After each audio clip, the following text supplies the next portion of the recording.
जोहार नमस्कार दोस्तों। हमारे YouTube चैनल एजुकेशन जियोन में आप सबका स्वागत है।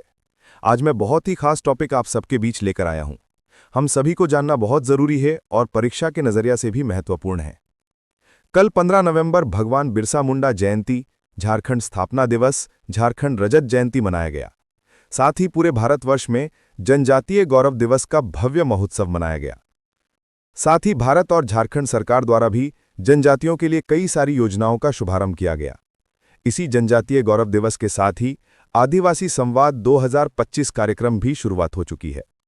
आखिर क्या है जनजातीय सम्मेलन और क्यों जरूरी है, तो चलिए इसी वीडियो में हम लोग सरल भाषा में समझेंगे। 15 नवंबर 2014 से आदिवासी संवाद की शुरुआत हुई है। इसका आयोजन टाटा स्टील फाउंडेशन द्वारा किया जाता है। गोपाल मैदान बिष्टुपुर जमशेदपुर में आयोजित होती है। झारखंड राज्य के पूर्वी सिंहभूम जिला में स्थित है। इस बार 12 संस्करण होगी, जो 15 नवंबर से 19 नवंबर तक चलेगी। संवाद का उद्देश्य भारत की जनजाति विविधता को एक मंच पर लाना। इस बार 153 जनजातियां, 2500 से अधिक प्रतिनिधि, 26 राज्यों और केंद्र शासित प्रदेशों से प्रतिभागी भाग ले रहे हैं। संवाद का मुख्य आकर्षण पारंपरिक नृत्य, 135 प्रकार की जनजातीय रेसिपी, हस्तशिल्प प्रदर्शनी, जनजातीय चिकित्सा, सांस्कृतिक प्रदर्शन और संवाद सत्र होगी। अब बात करते हैं, आखिर जनजातीय विविधता को एक मंच पर लाना क्यों जरूरी है। पहला, संस्कृति और परंपरा को बचाने के लिए। कई जनजातियों की भाषा, गीत, नृत्य, खानपान और रीति रिवाज धीरे धीरे खो रहे हैं। अगर इन्हें एक जगह इकट्ठा नहीं होंगे तो आने वाली पीढ़ियों को इनके बारे में पता ही नहीं चलेगा। देखिए, संवाद जैसे मंच इन परंपराओं को जीवित रखते हैं। दूसरा, एक दूसरे से सीखने का अवसर। भारत की हर जनजाति के अपने अलग अनुभव, ज्ञान और जीवन शैली है। जब वे एक जगह आते हैं तो कोई खेती सिखाता है, कोई जंगल चिकित्सा, कोई कला कौशल, तो कोई भोजन शैली। इससे आपस में सीख बढ़ती है। तीसरा, अपनी समस्या सरकार और समाज तक पहुंचाने के लिए। ऐसे मंच पर जनजातियां अपनी शिक्षा की समस्या, रोजगार, पानी, जंगल, जमीन, परंपरागत अधिकार, सबके बारे में खुलकर बोलती हैं। इससे सरकार और समाज दोनों को स्पष्ट संदेश मिलता है। चौथा, अपनी पहचान यानी आइडेंटिटी मजबूत करने के लिए। जब इतनी सारी जनजातियां एक साथ आती हैं तो यह विश्वास बढ़ता है कि हम अकेले नहीं हैं, हमारी एक बड़ी पहचान है। पांचवा, युवाओं को अपनी जड़ से जोड़ने के लिए। आज के बच्चे युवा मोबाइल में दुनिया देखते हैं, पर अपनी जड़ों, संस्कृति और इतिहास से दूर होते जा रहे हैं।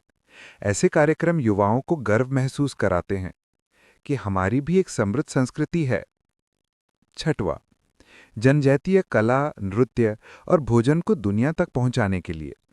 जब कला और संस्कृति को प्लेटफॉर्म मिलता है तो ये देश में ही नहीं, अंतर्राष्ट्रीय स्तर पर भी पहचानी जाती है। देखिए, कलाकारों को नए मौके मिलते हैं, हस्तशिल्प बिकता है, ट्राइबल टूरिज्म बढ़ता है। सातवां, सामाजिक एकता और भाईचारे के लिए। भारत विविधता वाला देश है। जब अलग अलग जनजातियां मिलती हैं तो एक दूसरे को समझती हैं, सम्मान करती हैं और भाईचारा बढ़ता है। इससे समाज मजबूत होता है। तो दोस्तों, हम लोगों ने बहुत ही आसान भाषा से समझे। अब इससे संबंधित कितने प्रश्न बनते हैं उनको देखते हैं। पहला सवाल, संवाद 2025 कौन सा संस्करण है? ए 10वां, बी 11वां, सी 12वां, डी 15वां।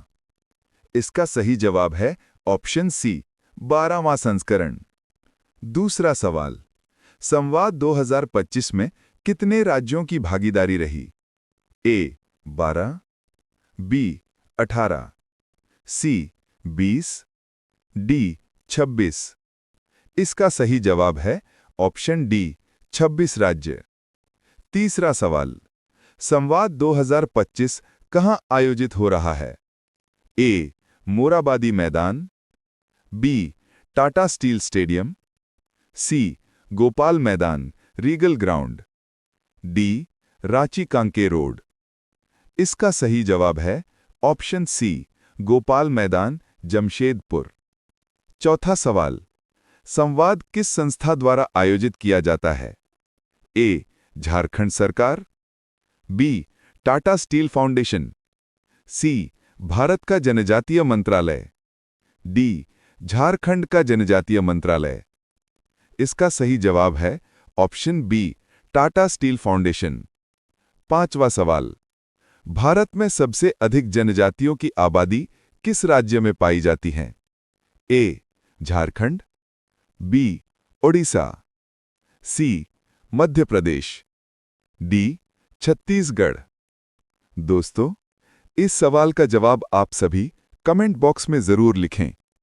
और हां, अगर आपको वीडियो अच्छा लगा हो तो चैनल को सब्सक्राइब करें, लाइक करें और शेयर जरूर करें।